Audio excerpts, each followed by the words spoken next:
Steve Mignani here with a little bit of trivia that we'll call the War of the Wheels. We're talking 1/64th scale.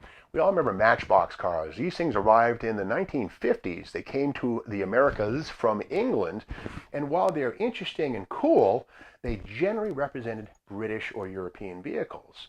But they were the first 1/64th scale popular, economically priced toy replica for kids.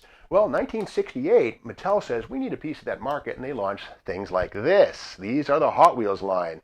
Of course, they had Spectra Flame paint, the mag wheels, and pretty much within 2 years or so, Hot Wheels was forced to react with something called the Superfast. This is the Mercury Cougar, what they call this, the rat rod, a term that was used here in 1969 before the rat rod term of today was even known of. But the Superfast cars, of course, have these Hot Wheels-ish wheels, but they're not quite the same, no red line, and these are kind of a generic 5-spoke aluminum slot.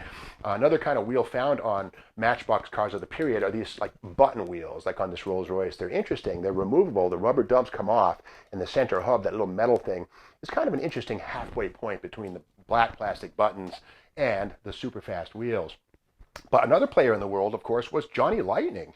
And here is Johnny Lightning, their XKE Jaguar, kind of a cool little car. This one's kind of a raunchy example, but it's pretty neat. And you compare this to the Matchbox version of the same, we can see that they both had the same idea, but with very different ideas. Matchbox was more or less about replicating the real car, even with metal wire spoke wheels. They're pretty cool. Those wheels are actually metal, and there's actually airspace between the spokes. That's kind of a feat of die casting right there. By contrast, Johnny Lightning had fun, big fat tires, and the hood even opened up on these things to reveal the little 6-cylinder engine inside right there. Kind of cool. Now that thing that just happened right there, the wheel came off. Something you got to remember is that on the first generation Hot Wheels and Johnny Lightnings, the wheels actually can come off. Right there, you can see there's a little Delrin bushing, and the wheel snaps on like that.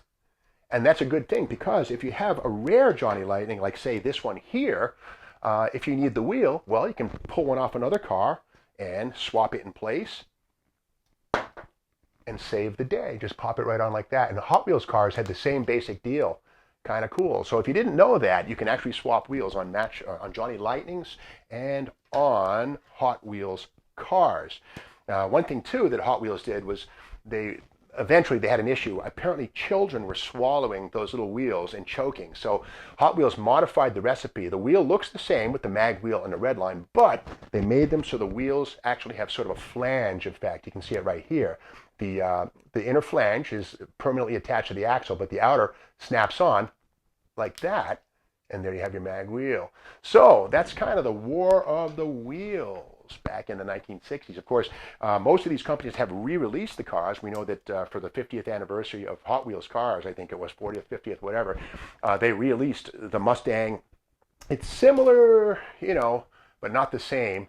And one thing you will find too is that these wheels are permanently on. There's a little wire axle with a button on the end. These wheels will never come off to choke a child or whatever, but you also can't swap wheels on these ones. So that's the story of the War of the Wheels.